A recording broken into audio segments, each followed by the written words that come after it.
Let's unpack.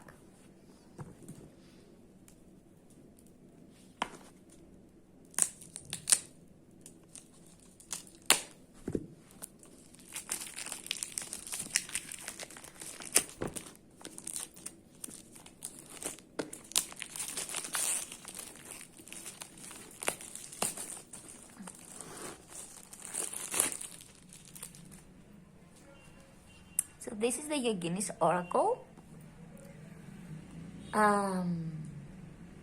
Apparently it is about the 64 yoginis.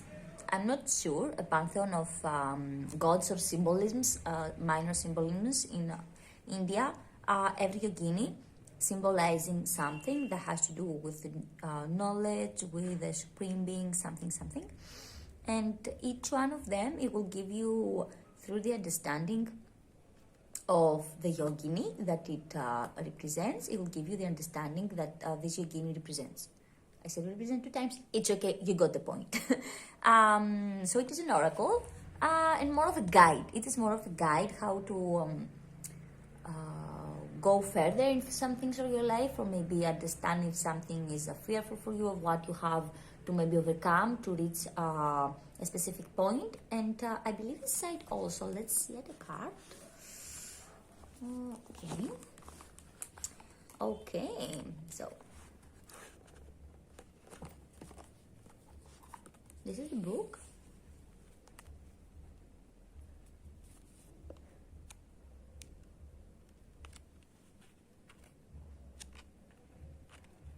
It's a beautiful one with a card.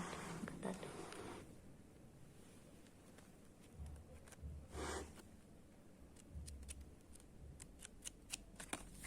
Beautiful. So that's the book. I believe in the end, yeah, it also has some things that, some lines that you can say during the meditation about the specific yogini you have picked out upon your oracle choosing. And having his thought and his guidance on your mind to meditate on the values that he's having, or on the meaning that he wants to give to you, and achieve this goal and stay focused to your goal through those lines that are of meditative nature. So, for example, now out of luck, we got Sri Aidapada, I believe, which is the strength. It is represented with this image of a dog, and I'm not sure of that, what that kind of animal is. And he's doing some heavy lifting, he's lifting some things, and has also the body of a woman. Men have woman, it's like a minotaur, it's something like this. And here it has, obviously you cannot see, but here it has what this represents in the explanation, and down the meditative lines. So it says, for example, is something that can transform weakness into strength. And the left half has a kind of damaru, like a drum. Between 90 days. This, the prediction to get rid of the ego and intellect. So this has to do, for example, this has to do with getting over things that are yours, completely yours, like most of the things, and they are being your enemies.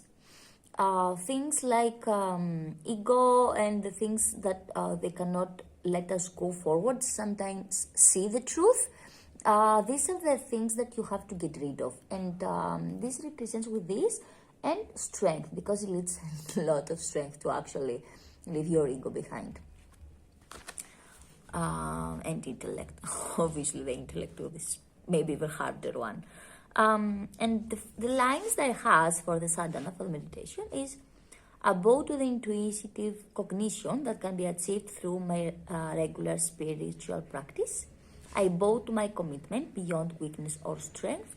May the yogini support my quest beyond the boundaries of the ego. So this is the book. Let's see on the card. The cards. Pretty big, like good oracles should be to enjoy throwing the cards and picking them. Okay, so let's open that and let's pick one as well. Let's see.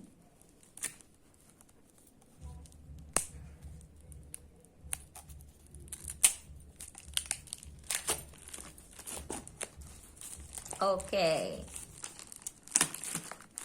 Unpacked it. The first that we are seeing is Bhairava. Many hands, like most typical Hindu gods, stepping on one foot on a dog, having a trishur. I'm not sure what else he's having. Yeah, I don't know what it represents. Bhairava, we can have a look. But for now, I will make a small spread and I will pick one just for me. And let's see from the book what it means. Okay, let's put this baby into action. Oh, look at the back too. The back too is quite beautiful. Okay.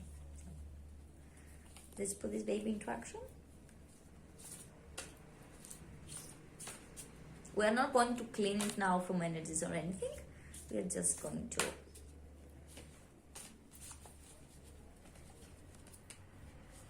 put the things a little bit around. So let's see.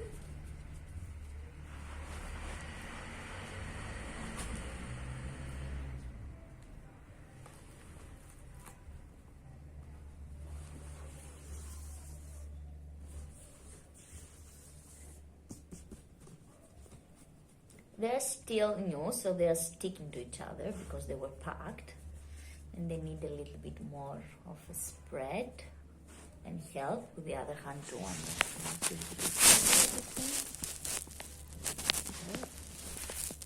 stay. Okay, I'm gonna stay with it. Okay, so we made our spread a little bit bigger.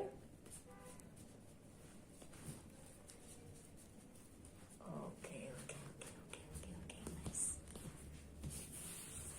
We have our spread now a little bit bigger.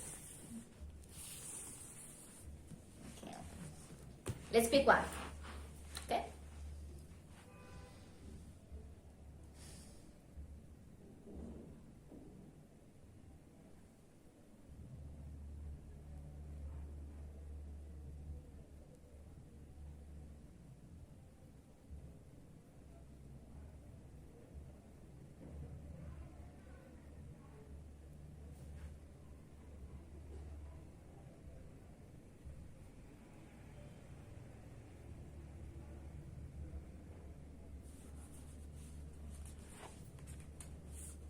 Okay. Oh, I got two.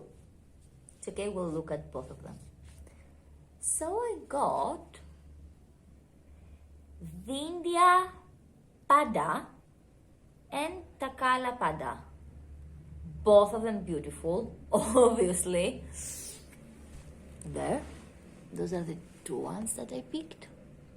I think this one came first. So let's see the meaning of this from our book. So I'm having I put them close in the first spread, so they're also close numbers. Okay, it is Sri Vindhya Pada, the groundbreaker. Sri Vindhya Pada is a yogini who appears in the Kalajnana Nirnaya, whatever. She bears the name of a low range of hills located in central India, dividing the north and the south. She has a mirror and a flower in both of the right hands, and in her left hand she carries a mace and an empty skull. Okay. Her vehicle is a bird of passage, the symbol of transformation. Her message is about transformations that can occur in our lives if we desire. We remain at the superficial level of looking to a mirror instead of experiencing the divine energy that circulates within. With the help of Sri Vindhya Pada, we can destroy preconceived notions. We should be hollow and empty and attain complete silence where the seeds of all sounds of creations dwell. Nice. Sadhana. For the sadhana of Sri Vindhya Pada, do the balancing or sound meditation by listening to the beat of the drum, bells and the sound of conchs blowing, followed by silent meditation. To conclude the sadhana, open your eyes and say the following. I bow to the divine energy of Sri Vindhya Pada. may I experience the knowledge that transforms through the vibration of sounds. The yoginis are now, second line, the yoginis are now with me and I accept their energy. So for that, you lost me for a second, it's okay? There. Okay. The yoginis are now with me and I accept their energy flowing through and energizing my body and divine perception. So it is about cleaning. It is about cleaning this one. Using the healing of the sound. Using the healing of the sound and what either a gong or a damaru or instrument with the wind can bring to the surroundings and the frequencies. So we can clear around, it can clear also to us, and then we become empty. Not empty, but we're ready to accept. We're ready to accept new ideas, new things are coming to us. Maybe when we accept things, then it is easier for us to see the truth clearer and take decisions. So this is about clearing a path, but specifically using the science of sound healing, which is quite impressive because I'm so much into sound healing and all of these things. So yeah, that was nice. So let's see on there. That one I read was that. And we are going now to see that one. Lotus, we are seeing a woman, obviously. A seashell, she is blowing. Let's see what this is about. She is also sitting on a bag. Let's see. Okay. So, Sri Taralapada, the remover of ancient paganisms. Okay. Nice. So it says, Sri Taralapada has a libidinous nature and her passion makes things go to and fro. Her vehicle is a cricket and she holds a red lotus in her left hand and a cones in her right hand. Sri Taralapada creates auspicious tremors and movements in the body that are responsible for physical and mental changes. Sri Taralapada vibrates with the energy of sound when she blows the cones to the chant of the cricket. She helps in accepting the changing nature of every situation, but induces us to find our immobile center. Nice. Sadhana. Those who regularly practice meditation or siddhi techniques now know of the auspicious tremors of Sri Taralapada. To reach here, it is important to be committed to a regular spiritual practice. Commitment to your spiritual sadhana forms part of the Sri Taralapada sadhana. Also do the balancing of sound meditation by listening to beat of the drum bells and the sound of conch blowing, which takes us to the before, to the one that we just read, because we got the numbers 18 and we got also the numbers 19 interconnected, just the next one. So we can also now understand that without having seen the rest of the cards, there is probably the order that they have put them, there is probably a sequence of logic. I will continue checking a couple of more to see if I will figure out the logic that's behind it. But for now, this one was about clearing. That was about clearing and with healing vibrations. And that is about starting to accept and implementing every day. So you will start working, you're going to be more focused, so slowly it will be implemented in our lives by the use of what the previous yogini proposed, healing techniques. So yeah, we see now that there is a sequence there. So, followed by silent meditation to help in balancing your chakras. And then repeat her mantra, Rim Srim Sri Taralapada Rim Srim. To conclude the sadhana, open your eyes and say the following. I bow to the energy of changes. I accept the changing power of every situation. The yoginis are now with me and accept their energy flowing through and energizing my body and divine perception. So this is about flow. And we can see it if we pay attention to her painting. Because we're having the lotus, which is obviously on a river or a lake somewhere that has to be watered. Around there is something going on and everywhere, like and green here. So it's probably the green of this lake or this river, and then around something like a flow. Also, we're having the seashell, also a sign of water existence.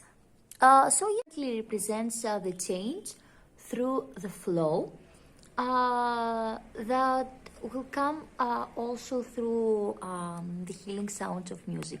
Thus, this is also holding that a presence of both water and also of the healing and cathartic sounds. Done with our 2 cards for today. See you the rest one.